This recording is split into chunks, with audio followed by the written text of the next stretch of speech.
got no money, go and manifest some. If you ain't got no money, go and manifest some. GODDESSLYPHE. Grand Awakening, it's your goddess here, Goddess Life, the People's Goddess, giving insight on wisdom on spiritual technology and practical techniques.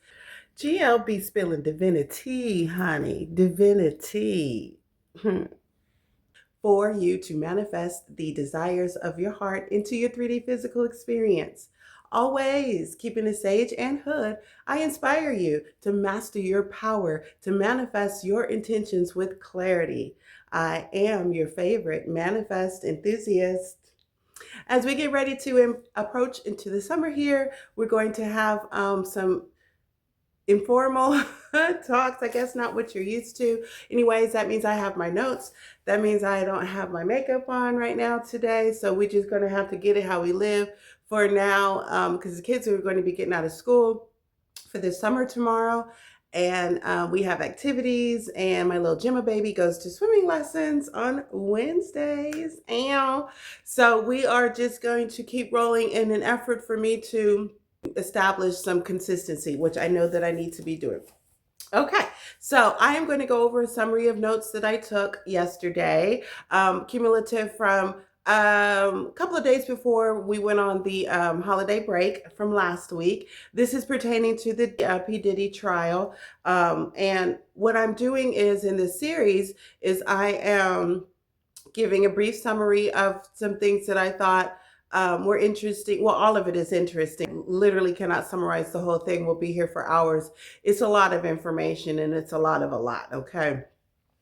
But what I'm doing is I'm taking the spiritual aspects or lessons that can be derived so that we can learn from the missteps of others, so we can learn from other people's journeys, and we don't have to repeat the same things that were detrimental to those people. God bless them, but we definitely don't want to go through any of the stuff that they went through. And, when times are hard and stuff like that, it's easy to get caught up into some mess. So let's just try to see how we can avoid some stuff. But first, before we get into the warnings, I want to talk about, they had Cassie's mother on the stand, Mrs. Ventura. And you know what, this episode that I'm going to do kind of gives me the flavor of like a tarot cards assessments, and you'll see what I mean in just a few minutes. But I feel like I want to talk about Cassie's mom. Her testimony has not been the most sensational as of yet. She's not a celebrity. She wasn't working for Diddy, but her horror stories about this man remain just the same. He had her daughter, and she didn't know what was going on with her daughter until she, found out. One of the other witnesses that I will get to in a minute actually called her and told her literally, look, Diddy is kicking the shit out of your daughter, and so, y'all need to get her. So anyway, Cassie's mom. Here's the deal. Cassie had left Diddy and gone home, I guess for the holidays. I don't know if she had permission to go home or she just left, right? I don't think she had permission, because he says that if you're going to stay home with your parents, that he needed her parents to come up with $20,000 in order to pay him back for the investment that he's made into her career. Now, they aren't the kind of family that can just put their hands on $20,000. They had to go get a home equity loan, her and her husband, and to rescue Cassie, because when she came home from being with him, she was bruised. She had bruises all over her body. She was, can tell she had been into some physical altercations, or receiving end of just some sound beatings, is what you can tell. It was so bad, her mother took pictures of her bruises and that kind of thing. And that's heartbreaking for a mom to receive their daughter back from the world like that. And I'm sure she was enraged. I'm sure her father was upset. And here he comes asking for $20,000 for sending home the woman's daughter all beat up. And he wants $20,000. So she's like, I'll get you your $20,000, because you never get to beat my daughter like this again. She's not coming back. You want $20,000, we can sever ties. That's done. So they were approved for the loan. They got the loan. Diddy had sent information. Now here's where we get Ricoism, a little bit of Rico-ish. People keep not understanding where the Rico's coming in at. You have to develop, you have to build a story, okay? And so that's what the prosecution is doing right now. They're building this foundation. So Diddy sent an email to Mrs. Ventura, Cassie's mom, um, basically extorting $20,000 as in unless they were going to come, I guess, get her. I'm not really sure. He had her car repossessed. He took her car from her. So I'm not sure what else more he wanted to, how he was going to carry out that threat. And I'm sure they didn't want to find out from what they probably heard about this man. So Diddy had sent Cassie's mom an email, had the routing information, wire information to, submit these monies into his bank account, right? So there's evidence of this. And Cassie's mom was the type that says, keep everything, just keep everything. And so she always kept this evidence of this extortion, allegedly, right? Alleged extortion, right? And then it came to a point where also, now this is divine feminine energy here. This is what you need, what I want to express about the divine feminine is strong, is courageous, it is non-cowering to threats and stuff like that. And they protect their children, as best as they can. And so it was something like Diddy had taken Cassie's phone and wouldn't return it to her. And I think what I understood was I think Diddy showed up to her parents' house or something, um, but there wound up being a tug and pull between Cassie's mom and Diddy over this phone, right? Could you imagine? Now, listen, if you watched my last video, which I hope you did, go back and watch it if you didn't. But I talked about how there was men and women, of course, as well, but men were there on occasions where Diddy was beating up a woman. He was either dangling from a balcony or beating him up like he kicked and beat Cassie like she was a sack of potatoes. And they never intervened. Like these men never did anything. And here you have this woman, older woman. I'm not sure if she was probably older than Diddy at the same, but maybe they were close in age. So she's an older woman, and she had no problem stepping to him as it relates to her daughter and trying to get this phone back and stuff. So I thought that was interesting that out of all these men who were did not try to stop him physically, keep him from beating up these women and stuff. This woman and her divine feminine energy and her love for her daughter got him his money and was going to tussle with him if need be, but he's not going to, continue to fuck over her daughter the way that he had been. So I thought that her testimony, everyone did, thought her testimony was very powerful. It was very insightful, and it gave a little bit more of that material to build this foundation for this RICO trial case that he's being accused of by the United States government, right? Let's talk about Cassie. Last couple of days before the holidays, I think she finished her testimony and on the stand, very, very pregnant, and maybe not at term, but very pregnant. By the way, since then, I've heard that she has given birth and her baby is healthy and mother and child are doing fine. So we send Cassie love and energy, strength, healing vibes, right? You have to think about it in a way that, if you look at the sketch drawings, the witness stand is not very far from the prosecution table. So he's really almost literally there right in your face while these witnesses are having to, speak about him and his illmatic deeds, right? So what is important, that Cassie was almost due.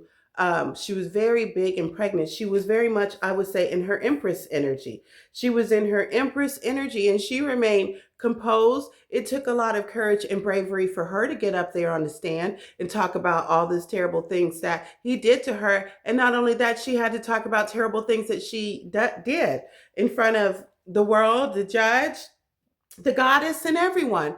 So I think she's to be commended for her show of strength.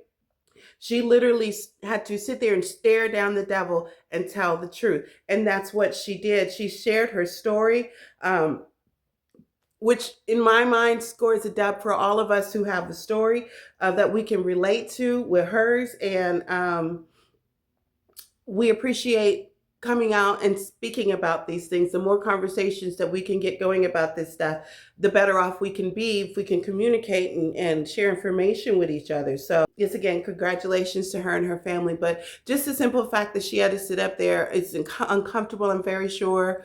Baby kicking and turning, all this other kind of stuff.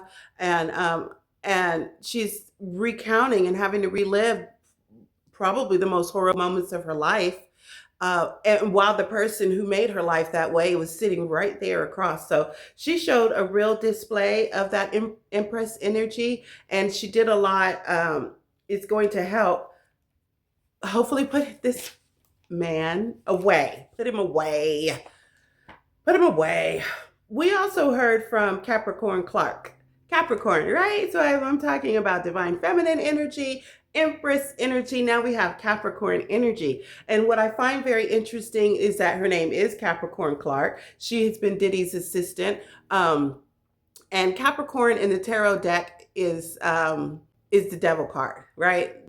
There are different analysis for is it the devil meaning harm, or is it the devil in meaning obsession maybe, or is it the devil meaning like, you know, jealousy? There's different, depends on the rest of the cards, the rest of the energy of the cards that surround it. But I just find it just, universe is poetic as fuck with this Capricorn Clark. Her testimony was so damning. She was like the devil to Diddy. You understand? And like Diddy is the personification of the devil for most people. But it took her, you know, real Capricorn energy to sit up there and recount all of these so many instances that she had run in with this man. She was using, and she was a personal assistant now to Diddy and to Cassie at the time. And she described events that went on while she was employed by Diddy. Like, she was using words to describe these events, like, I was kidnapped, held against my will for 5 days, doing lie detector tests, right? Some jewelry had gone missing, and it was rented jewelry. You know how jewelers will rent out big pieces just so they can be seen, you know, on the red carpet and stuff like that. Well, this rented jewelry came up missing, and for some reason Capricorn Clark was a suspect, and she was repeatedly threatened by the East River. Was going to be her final resting place if she was lying about taking this jewelry. And also, he was threatening her with releasing some tape that she was on. I'm not sure what she was doing on the tape, but that was enough to make her real frazzled and feel like she's being blackmailed. She's already felt like she's being kidnapped. She's being kept in a room on a floor in a building. Nobody knows. No people in the building, being kept there with Diddy and some man that she described was, you know, 5 times her size, named Uncle Paulie. And Uncle Paulie wasn't letting her leave. And they kept telling her, if we find out you're lying, you're going to meet with the bottom end of the East River. She also witnessed this man beat up on several people, including Cassie. Most of those people were women. And he also put her in certain positions where her freedom was in jeopardy. You know what I'm saying? Like, it could be interpreted that she was with the shits, an accessory, if you will. He was putting her too up close and familiar with that unfortunate Kid Cudi thing. You know what I'm talking about? With the car, kabloom, let you stepped in the room. Yeah. She described being sleep deprived. On a good day, she would get 4 hours of sleep. Otherwise, it was 2 hours of sleep. So imagine what that was doing to her brain and her faculties, her ability to function and to think clearly and stuff. And I'm sure her work was very engaging. She also spoke of being betrayed by her coworker. Now, this is important. It's a little thing, but a big thing. She's being she spoke of being betrayed by her coworker who was a chef, and she asked for something like some turkey bacon, and the chef was like, "Oh, girl, we ain't got no turkey bacon," and she's like, "Damn, I hate it here." Instead of just taking it for a light joke, and I feel like this is where you get into some really culty territory. If you hear somebody say something negative about, our God, Diddy, and our, our heaven where he's got us at, which is really truly like more like hell. She ran and told that. Like, she went and told Diddy that Capricorn Clark had said she hates it here. So now we got Diddy out here, ifing her like a man, like she's a man, bumping her. You hate it here, you hate it here. Then get the fuck out, get the fuck out. Like real live street shit on the grounds of what was probably a very beautiful, scenic mansion lawn. And she's being pushed and shoved by this man and threatened and told to get the F out. So now it's like I made one small comment and what? I'm jobless now? Do I have to worry about the East River again? Like, what the fuck? She shared her experience after he put her the fuck out and I guess fired her, or she left, and she wasn't able to get a job anywhere anymore. She was blackballed. You know what I'm saying? She was blacklisted. He was very powerful, and arguably still.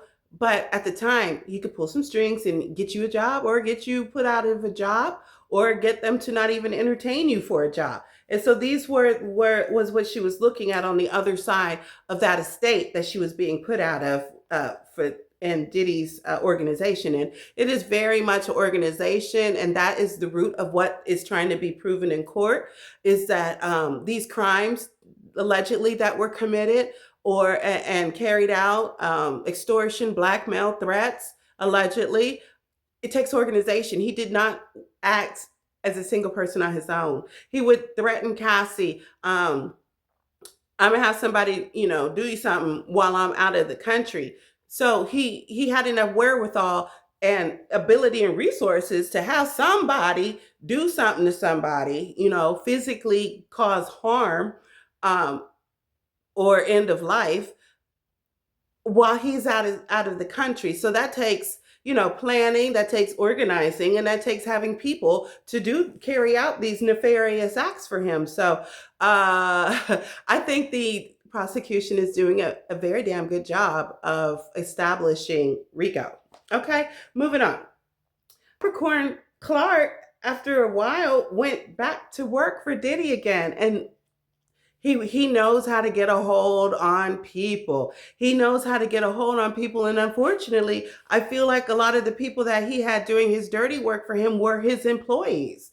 Apparently, I could in my mind, now this is not what's being said in the court, but I feel like I'm putting it together like this.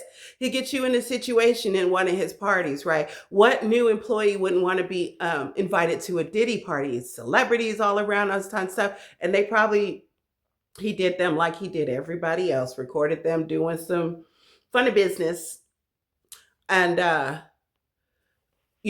showed that shit to him. And then he was in charge of their careers. And so he could threaten their livelihood forever and a day if they don't do what he wants them to do. And so I feel like he knows how to get people by the short and hairies, and he snatches that shit whenever he needs to, assert his authority. Sidebar. Now, you ain't hear this from me, okay? Okay. Capricorn Clark was such good friends with Lauren London. Lauren London. Now, Lauren London was, she played Nunu in ATL. She's one of Wayne's baby mamas, and she is the dearly departed rapper, humanitarian Nipsey Hussle's widow. I'm not sure if they're married or not, but it was like that, Lauren London. Okay, Lauren London and Capricorn were such good friends. Capricorn Clark were such good friends that people actually thought that they were blood related sisters, but they're not.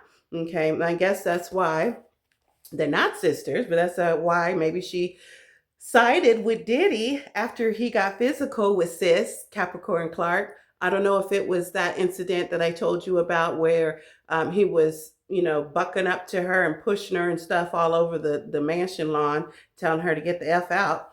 because she made a comment about hating it here because there was no turkey bacon. It wasn't that serious, but he treated it like she did something really, egregious to him. And that just gives you an indication of how short his fuse is, right? So anyway, I guess I made that easier for her to side with Diddy, Lauren London siding with Diddy after Capricorn Clark was treated that way and put out essentially into the streets. That was her friend, her very, very good friend. So what about your friends? Oh, right? Oh, what about your friends? We have to think about that sometime. You know what I'm saying? Are they gonna stand their ground? Are they gonna be around? Yeah. Right, right, right. Anyway, I digress. What about your friends? What about your friends? Are they gonna be on down? Are they gonna be around? Or is it the other way? Oh, well, they turn their backs on, yeah. Shout out to TLC, RIP, Left Eye. All right, so Nipsey Hussle was the rapper humanitarian who was shot to death in front of his retail store established located in the hood in LA. So he was on some, give back to the hood type shit. And I don't know the details. I really don't. But what I want you to do is connect the dots with me. I want you to connect the dots of who's associated with who knows who, and who ain't damn here no more. Okay, let's just start looking at shit like that. So, yeah, and it was kind of odd. Another sidebar to the sidebar, is that Lauren London, they asked her in an interview one time how she met Nipsey Hussle, and she said, well, my homeboy slid into his DMs pretending to be me, and when he answered back, we started chatting. Who's your homeboy? That's what I was curious about. So he went forward on your behalf to talk to a man, and then y'all wind up being together. She sounds like I'm a sex shooter, shooting love in your direction. Come on, kiss the guns. Come on, kiss the guns. Oh, who remembers Apollonia 6?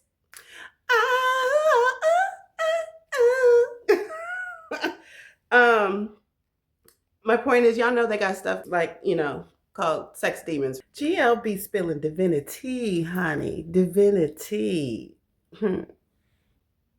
So a lot of sex demons in this little thing here. A lot of sex demons.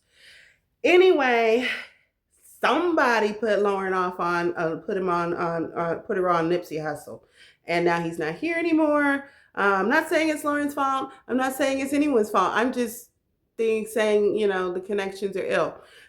Anyway, Diddy, back to Diddy and Capricorn Clark. That was my sidebars, and they're over now. Diddy made promises to Capricorn Clark that she was going to unalive herself. He said, I promise you, I will make you unalive yourself. Who talks like that? This is crazy. Whilst people that she actually knew were unaliving themselves. Not only were people unaliving themselves, but apparently young and healthy, wealthy people were dying from things that seemed preventable to me, right? All around, all up and through their family, right? Calls it family all the time. Capricorn Clark's parents had transitioned when she was 17 years old. So it was known that she had no family, and she's been on her own in New York since she was 17. You know what I mean? Like, so you get people who are disadvantaged, who are vulnerable, who, you get them in a position and now they can't go nowhere and they have to do everything you tell them to. It sounds like an organization. It sounds like they have a protocol. Sounds like they got a way of doing stuff to get people bound to them. Okay. So this is the spiritual, what I'm getting out of this energetically, spiritual wise. You know what I'm saying? again, I have to go back to self love. You have to love yourself enough to where you don't allow other people to call shots for you like this. You have to have enough self love to where you don't, value anything outside of yourself more than you value your own well being, happiness, and peace, right? I also feel like somewhere in all of this, there's a lesson about intuition. I haven't heard anybody say, well, I didn't feel like, that they had a feeling like they were going into an unsafe situation or had any type of premonition about even working for Diddy himself at all. But I'm willing to bet if they really, go back and search their hearts and really, deep dive, I really felt, really am willing to bet that there was probably some nudging, some spiritual nudging. When you are following your intuition, it's a voice that comes from within you, and it's almost muted. It's almost an energetic, a frequency thing. But if it does speak to you, it's just going to be very subtle, and it's going to, hint at maybe we shouldn't be here. Maybe we shouldn't do this. Maybe. And then a lot of times, I guess, when people ignore their intuition, it's because they feel like the opportunity that is being presented to them is speaking louder than that little voice on the inside. And I always say, follow your intuition. And it may not come to you in the traditional ways.